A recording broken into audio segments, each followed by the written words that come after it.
not act like he went like dumpster diving for a woman just because he wanted like to get ahead in life. No, he got himself a dime piece at home, and it came with benefits. So, joke's on you, Ospreay. To go to where? AEW and feud with who? Okada? Will Ospreay? Fucking Hook? Welcome to the You're Mean to Me podcast. I'm Chris Robinson. I'm Antonia Robinson. My beautiful wife. You can find the show on YouTube, Apple Podcasts, Spotify, all of our links, Linktree/You're Mean to Me Pod, Twitter, Instagram, Threads, TikTok, YouTube Shorts. People seem to love your YouTube Shorts. My one YouTube short. Your one YouTube short ranting against a billionaire's son.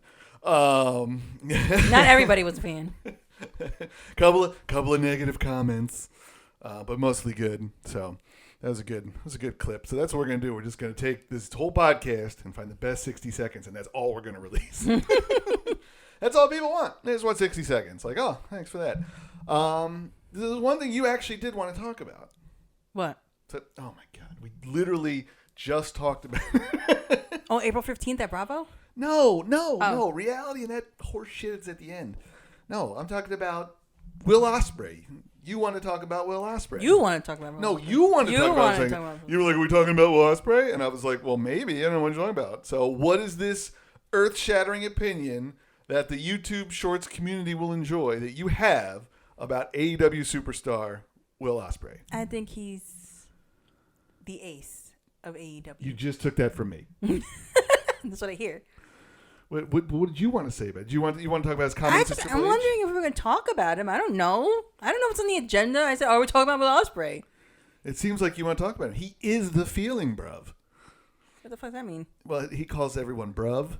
Why? Is that the British thing? I don't know. What is it spelled? BRUV? Yeah. I think like bruh, but like with a V? Yeah. From like the Cockney streets of England. I don't know. You lived in London for a while. Does anybody over there say bruv? No. No one? I mean, but I haven't lived there in 15 years. Oh, so you think maybe they made it up since then? Listen, on vernacular, nomenclature, all that changes. This has nothing to do with wrestling. Thank you for watching. Please subscribe to the channel. It's about etymology. No, but I mean, last week he came out.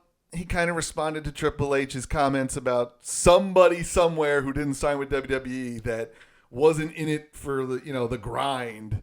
And because everybody, the travel schedule of WWE is famously tough, and Will Ospreay took offense to that because he famously does not want to leave England because his girl and her son are there. She's also a wrestler, and he doesn't want to travel around. He wants to go home back to England every week after the show's over. He doesn't want to do house shows and all that stuff, which is fine. That's a career choice, and he's probably getting paid pretty well in AEW. So he came out and made a comment about Triple H grinding the boss's daughter, and you kind of thought that was off color, or what'd you think?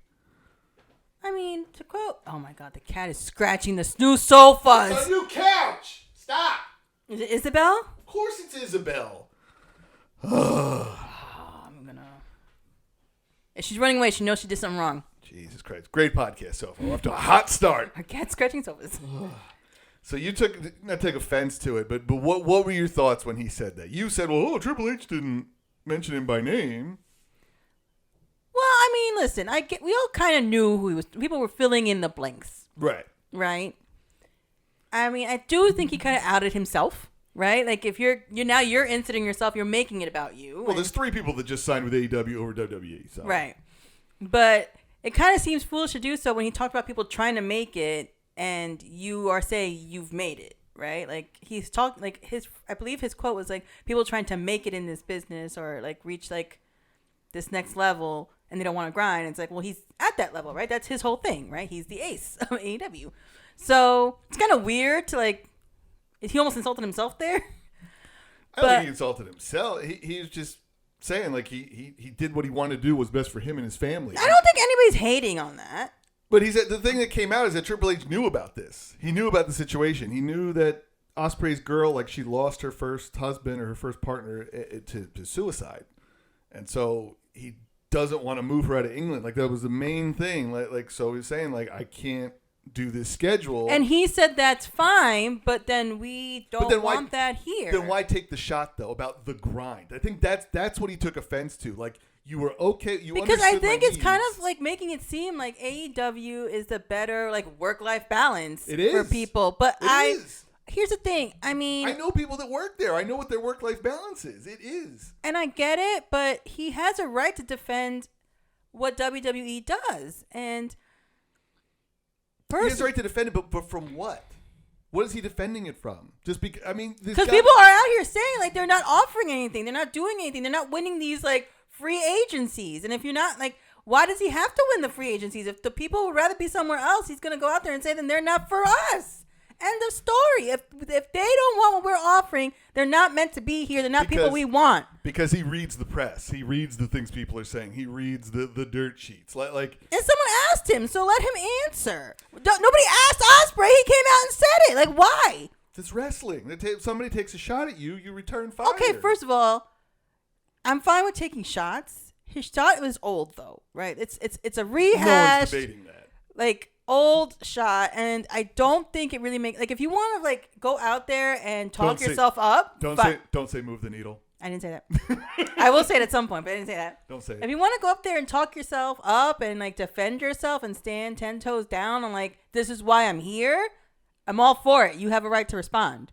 But saying like you're only where you are because you were grinding on the boss's daughter, first of all, off color, and people would be so lucky to have Stephanie McMahon at home, okay? So let's not act like he went like dumpster diving for a woman just because he wanted like to get ahead in life. No, he got himself a dime piece at home and it came with benefits. So joke's on you, Ospreay. And then also, I guess my other thing is like, he still said like, I'm still grinding. He's not grinding, okay? He's not grinding. Going back and forth from London to the States is not a grind. I work for some very busy people who have gone weeks traveling throughout Europe from London to Paris to Germany to Switzerland back to London. That's a grind. You're back and forth in business class from London is not a grind, okay? Depending on where they go. They could be out in California. They could be in Toronto. They could be in Seattle. They could be in Texas. Okay, but it's a round trip. You're not like busting yourself around like middle America. I don't want to hear the grind.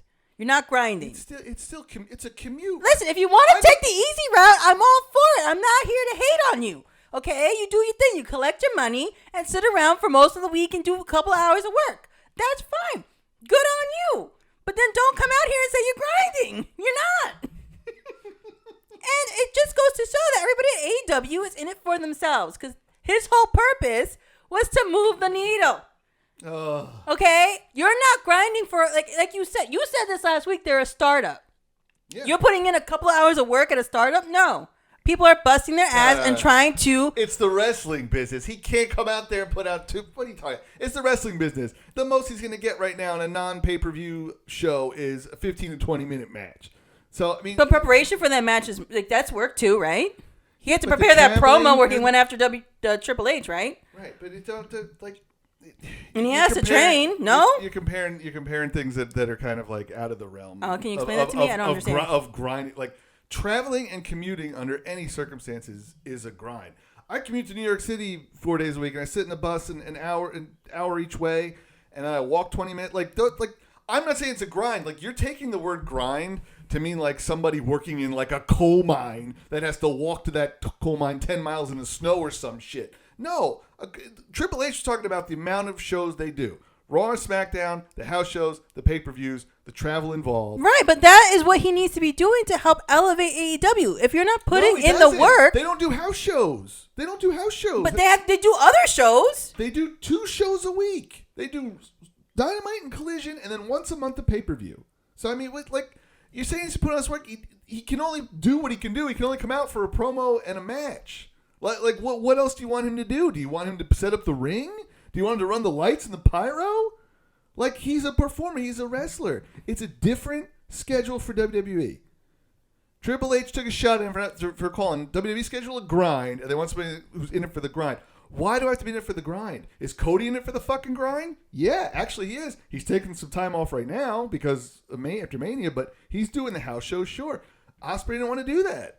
He wanted to come out, have these amazing matches that he always has, and then and build it that way and build the buzz that way. Now he's got a dynasty match coming up against Bryan Danielson. That match got a ton of buzz around it. to be two of the best in the world, competing for the title pretty much of best in the world in their minds. So, I mean, it's two different business models. Like you said, one's a startup, one's a touring entertainment company that's been around for 50 years. So Triple H took an unnecessary shot. I don't think it was unnecessary. Ospreay responded. Who was he talking about? Okada? Was he talking about Monet? Who was he talking about? I didn't say it wasn't about him. I just don't think it was unnecessary. He was asked a question, and he said, "This is the kind of people I want in my business." He's letting the dirt sheets. So Ospreay can say where he wants to work, but Triple H can't say who he wants working for him. Like, why is it? Why we? The line is moving. All right. So apparently Cody wanted the grind. Sean Spears wanted the grind. Jade wanted the grind. Like, okay, whatever. I mean, but it's not even just like the rest. I didn't see Will Ospreay wrestle. Did he wrestle that day too? No, he's wrestling tonight. We're recording this on a Wednesday. He's wrestling Claudio. So when I saw tonight. him take the shot, he just did the promo, right? Yeah, not the guys don't wrestle every week. There's enough people on that roster. That's the other thing. It doesn't get stale. Too many people on the roster. Okay, yeah. I hear it's bloated. And people are just collecting a paycheck and not doing nothing. Great. You read that? In the dirt sheets. In the dirt sheets, yeah. That's what I hear. But here's the thing. It also helps keep things fresh. Do I think they have too many people? Yes. But. Fresh, or are you just not getting used to somebody? Like, I'm watching because I love the people I love, and I'm invested in the stories that you're building. Did Cody wrestle last week? Did Cody wrestle this week? But he was out there. Right, cutting a promo. Sometimes they just cut a promo. Right, but like if he's not there every week, like after a while, it's like, well, where is he? Like Ospreay's been there every week since he came from New Japan. He's been full time. He's been there every week and either wrestled or cut a promo on Dynamite. But you're saying that it keeps things fresh, that you don't see the same people, but it doesn't. I don't want to see him wrestle every week because then he's going to blow through the roster in no time because they're trying to build him up to this big match with Bryan Danielson this Sunday. So he's going to wrestle twice this week. And they're both going to be amazing because that's all he does is put on amazing matches. So, sure. Why do you think him and Kenny Omega had these like classic matches? Like everybody's waiting for Kenny. I'm tired of Kenny Omega. He's sitting at home doing nothing right now. Yeah, suffering from diverticulitis. What a jerk. Saving dogs from brawlouts and whatnot. Anyway, I'm just saying. I didn't want to talk about this. He's still the ace of AEW. Who's the ace of WWE? Exactly. They don't have one. Because they have so many good people. Oh, there are so many good people. You can't pick one person. Not gonna be Drew McIntyre from what I hear much longer. 5 or 6 weeks left on his contract and he hasn't resigned. What is he waiting for? He's gonna resign. Is he? I mean, I feel like I think these free agencies are just gonna drag on longer than they usually do or did before, because they have another option and people are just like. They're just creating chitter chatter. So it's good for the business. There's another. I never said AEW wasn't good for business. Did you say it's best for business? That's an old Triple H term. If only they did their business the way they're supposed to run a business, and then everybody would be happy. But they don't. That makes it sound like they're going to the bathroom. If only they did their business the way you're supposed to do your business. I don't appreciate the insults. Look, to who? Okay, how's that insulting you? Look, Drew McIntyre is involved in one of the hottest rivalries in wrestling with a guy who can't even wrestle right now. Right. And if he leaves, there's money on the table. But he knows that. So if WWE lets him walk away, they're leaving that same pile of money on the table. So I'm sure if he's been talking to Tony Khan or if he's allowed to negotiate, I don't know what the deal is. I'm sure Tony Khan's probably giving him a ridiculous number and getting ready to cut a bunch of ROH wrestlers to make up the financial room. But they got a salary cap? I'm just saying. They signed a bunch of people and they let a bunch of people go a week or two ago, and it kind of makes you wonder. Does Drew leave? Does he go to AEW and look at that schedule and look at the lack of grind and the fewer dates for more money? And at this point in his career, he's been around the block. He was in WWE. He was in TNA for a bit, Impact. Then he came back to WWE, carried the company through the pandemic, filled in beautifully for CM Punk while somehow feuding with CM Punk at WrestleMania. Do they let him walk away? With all the stars they have and their I don't think he walks away. Why not? Because I'm not going to sit in front of a crowd of 2,500 people when I'm used to sell out arenas. Like, he has an aura, and he's not gonna feel that magic in front of like 2,000 people in Kentucky, right? Like, this man. First of all, to the people of Kentucky, I'm sorry. Like their house show saw at Madison Square Garden. Like, come on now. Like, no, I think when you've had caviar, you don't go back to canned tuna. Okay, like that's not how this works. What? That's what my boss said to me one time. Okay, is he a professional wrestler? No, but he's a professional. But when Drew McIntyre, and we're gonna change the name of the fucking podcast to this, move the needle. Don't you think? Oh, move the needle would be a great name for this podcast. Is it out there? Do people take it? Is it trademarked? I'm going to cut this out and find out. But okay, so you're saying, you're seeing the online chatter about the low attendance, low ticket sales, yada, yada. Would Drew McIntyre change that? No. Nobody's changed it. It's not going to change with Drew McIntyre. Why not? Stop the nonsense. It hasn't worked because they don't know how to utilize the talent. He's a WrestleMania main eventer coming off a WrestleMania main event. No. It's not happening. Multi-time world champion. You don't think people will come to see him in the matchups he Nobody can see Mercedes Moné. So then why would he stay with why does WWE want him? You're killing your own argument here. Why would WWE want him? It's not that he's not the draw. It's just that AEW will fumble him like they've done every single time. He doesn't want to go someplace and just sit around. Like, that's the thing. Here's the thing.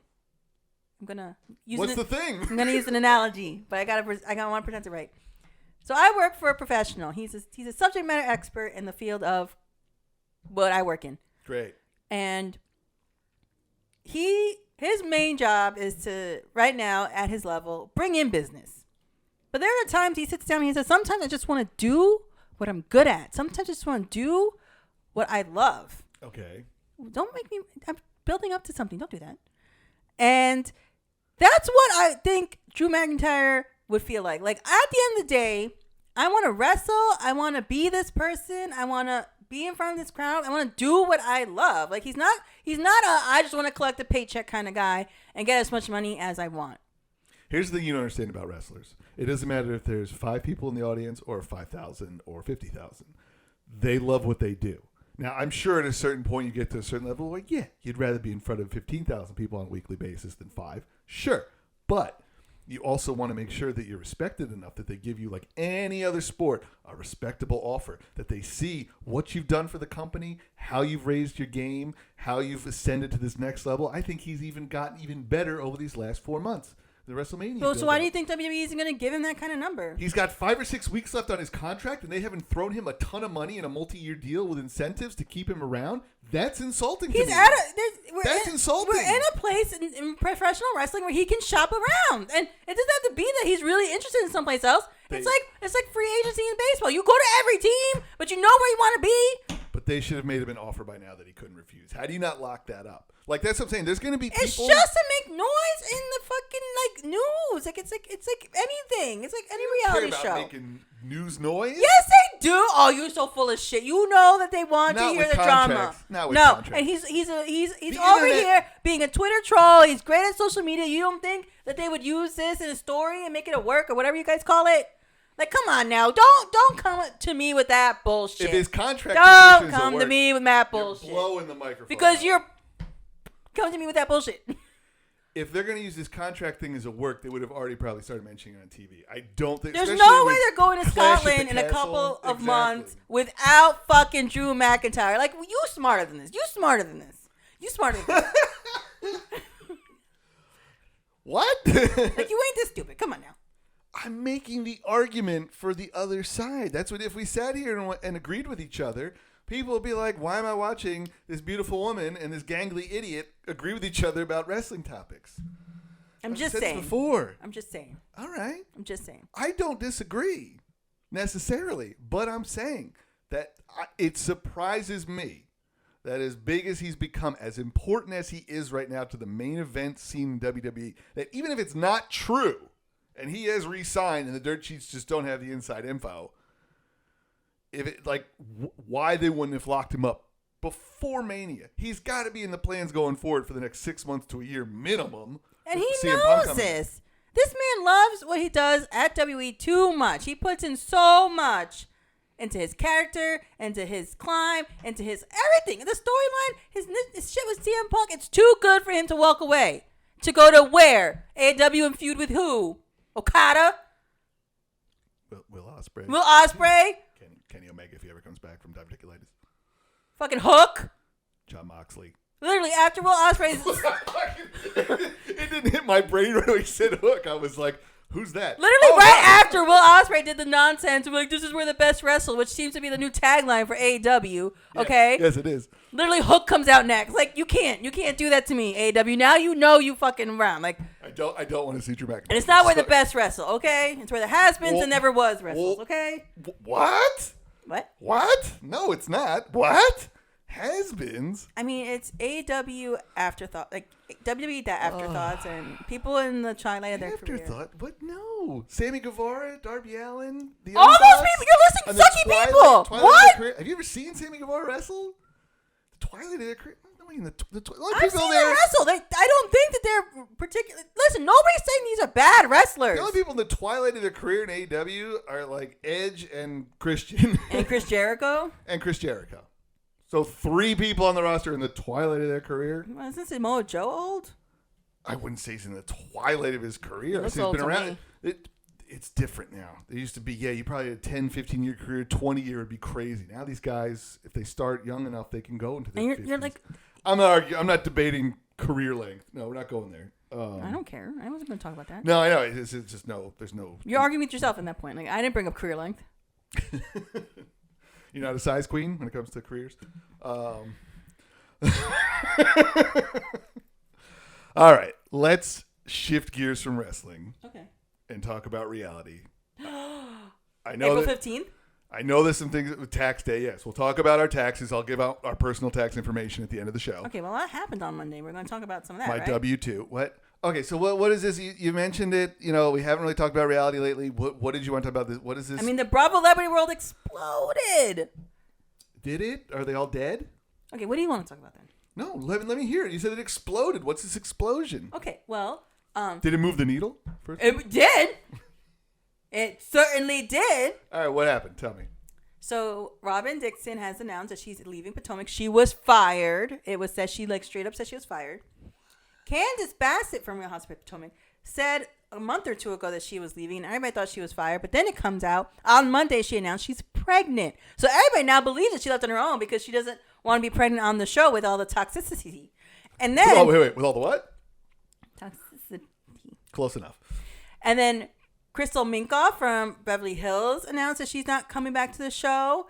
And she was beefing with Anne Marie, but Anne Marie was actually beefing not with her on Twitter, but with like a parody account on Twitter. It's hilarious. So real smart broad then.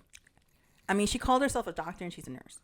And then Alexia from Miami, her husband Todd, filed for divorce for something. No reason was given? Recyclable differences. Recyclable differences? Irreconcilable differences. 1 for 2. You're batting 500 on that one. All right. So why do I care about any of this? Oh, never mind. You don't have to, I guess. But I mean, it's not on the shows. Because all the shows are on. Oh, well, they're going to start filming Miami soon. So that will be on the show. That's divorce number 2 for this show. All right. I'll tell you what reality news I want to talk about. Okay. And that's the Golden Bachelor's getting divorced. Why is that more important? 3 months into being married to this woman that is the whole show. I feel like we watched that show without watching the show because they pretty much unfolded the whole thing in the teasers and the commercials while we were watching Dancing with the Stars. And then we saw all the press because Teresa, the woman he married, is from New Jersey, so it's a big story. And they're divorced after 3 months because neither of them would budge on moving. He lives in South Carolina. She lives in New Jersey. In their 70s. And they wouldn't budge. And they were like, oh, so you got married, his whole whirlwind thing, TV, big wedding, all that bullshit. And then you were like, nah, homie. I'm not moving. And this is why old people shouldn't date, which is why I don't want you hooking my mother up with our neighbor. Bob is such a nice guy. Neighbor Bob is such a nice guy. You don't know. He gave us bags for our leaves. That makes him a saint. He's a firefighter, he's a painter, and he's got teeth that make it look like he spent the last 50 years chewing on rock candy. What if Bob sees this? What? What if Bob sees this? I don't know. 3 things. Firefighter, painter, rock candy teeth. That's all I know about him. Okay. Well, and he gave us bags once. And he drives a blue minivan. Are you doing it because my mother still drives a blue minivan? You're like, oh, they both drive blue minivans. They're both clearly widowers are not mad. Like, oh, maybe you should put these two wonderful people together. Okay, but like when you get to a certain age, you go on a reality show. No, that's not. We're not. You meet a bunch of women who are also of that certain age. No. You marry one of them. No. You cry a lot, and then it doesn't work out in 3 months, and everybody finds out that reality dating and marriage shows are bullshit. Okay, but that's not. This isn't a reality show that I'm trying. This is actual reality, and it's still not going to work. They're two nice people who like to do things, but we don't know him at all. But that's why you date. She. We just say, hey, here's a guy, you're a girl. Let's chat. He could be a world-class creep. Maybe his last wife fucking killed herself because he was too creepy. We don't know. I'd want to know him better first. If he was like, oh, we've known neighbor Bob for years. No, we've known neighbor Bob for a year. Homie. You and I met up for a drink, and we met on a fucking dating app. I didn't know you. But you had a list of things in the dating app that gave me a good idea of who you were. And we have a list of things about Bob. Takes good care of his lawn, okay? Decorates for every holiday. He does decorate for every holiday. As if it's his last holiday. He's a very social butterfly. He's always out. Probably at the firehouse. And he's helpful. He gave us bags once. He's a nice guy, but I don't know. It's just weird to me. If your mom doesn't like him, she just doesn't keep dating him. End the story. What, it's awkward because he's next door? Like, we interact with Bob that much? Where my mother lives compared to where he lives is South Carolina to New Jersey. In her world. And then we have your mother next door. I don't know. Jerry and Teresa proved to me that old people, there's like a cutoff. No. I refuse. People are entitled to a second chance at love, okay? And these people are just stupid enough. Why don't you hook your mother up with Bob? My mom's married. Yeah, Let's give it a test run. Your mom gets to know him, and then she can report to my mom and be like, nah, or... But at a certain age, you start, it's not even about, yes, your attraction is still important, but what you're attracted to changes, right? You want a nice guy. You want a companion. You want someone You don't mind gray hair as much. Yeah, I mean, you have gray hair. Wrinkles are okay. You have wrinkles. I don't have any wrinkles. Okay. This went south quickly. I'm just saying, I gave you a chance. Let your mom give Bob a chance. You're really blowing out the mic this week. Is she supposed to be just by herself for the rest of her life? Your sister has her life. You have your life. She's got a lot of cats. The cats are not fulfilling that need of companionship. Companionship. She wants someone to talk to. Someone to go play bingo with. The national sport of the elderly. Bingo. And shuffleboard. No one plays shuffleboard. This is in Florida on a cruise ship. And go to Yankees games. And what if Bob's not a Yankees fan? I'm sure. Listen, you do for love. What? You do for love. Yeah. You mean because I married you, a Mets fan? For love? My ankle just cracked. Hope the microphone didn't pick that up. Anyway, all right. Let's wrap it up. Before we go, Charles Barkley, he freaked out on the Pat McAfee show about Chad Gable's attack on Sami Zayn at the end of Raw. Oh, that's terrible. That's terrible what Chad Gable did. You don't do that to a man in front of his wife and his children and his family in his hometown. That's like if you came into my house and kissed my wife. It's like he's right here. Yes, it's terrible. It's terrible, Chad Gable. Why would you do that? I don't want Charles Barkley. He's 62 years old. I don't want him angling for a match with Chad Gable and WWE being I know he saw Shaq on AEW a few years ago. I'm sure he remembers Dennis Rodman and Karl Malone from back in the WCW, but he can have his opinion. I'm not sure if he knows how wrestling works, but I don't want him on TV. Do you agree, disagree? Do you want Charles Barkley on WWE TV feuding with Chad Gable? I wouldn't mind it. Listen, all this proves is that WWE moved the needle. It's not going to move the needle. Charles Barkley's show. Now Charles Barkley is invested in this story. His show was just canceled. He had a new show on CNN with Gayle King. It was canceled. No, he's not moving the needle. I'm saying that everything WWE has done so far. So either they bring him in, is he Charles Barkley and Logan Paul for the U.S. title at SummerSlam? No. Maybe he just hosts something. Sometimes they just bring out Snoop Dogg for no reason. Let it lie. They bring out Snoop Dogg. He can do commentary. Oh, he would be amazing on commentary. That I'd be fine with. If they brought Charles Barkley in to do commentary, that'd be great because he'd just say, "This is terrible" over and over again. I'm just doing Kenan Thompson's Charles Barkley. I think he'd be great on commentary. He'd He'd make me chuckle. All right. No match, though. I don't think he wants to. I think he just took an interest in some wrestling. Like, he wanted to like team with Sami Zayn. Like, we got to get that Chad Gable. Sami Zayn and Charles Barkley versus Chad Gable and Otis. Is Otis going to turn heel too now that Chad's heel? Oh, where's he been? Hanging out backstage with Tozawa and Maxine Dupree. I don't know. We'll see. Yeah, we're going to see how the Alpha Academy reacts to what Chad Gable did next week, probably. That's a whole nother wrinkle to that story, so. Walter's dead. I don't know what. I'm sorry, Gunther's dead. I don't know where Gunther went. He lost that title, and he's like, see ya. Well, a lot of them are taking breaks. Yeah, they do that. Post-Mania. A lot of them do. All right. Let's wrap it up for real this time. Thank you so much for watching or for listening, whichever you choose to do. YouTube, Apple Podcasts, Spotify. Make sure you subscribe, like, leave a comment on any one of the topics we talked about. Yeah. I thought it was a pretty good show. Pretty good show. What do you think? Yeah, that's right. Solid 8.5 out of 10. Take it or leave it. Oh, 8.5 out of 10. That's pretty good. So I'm going to make you grade the show every week. All our links, Linktree/YourMeanToBePod, right here on the screen. Look at that. It's wonderful. We will see you next week. Say goodbye, Antonia. Goodbye, Antonia. See you next week. Bye. Sorry. Keep waving. Pageant wave. Never stop waving.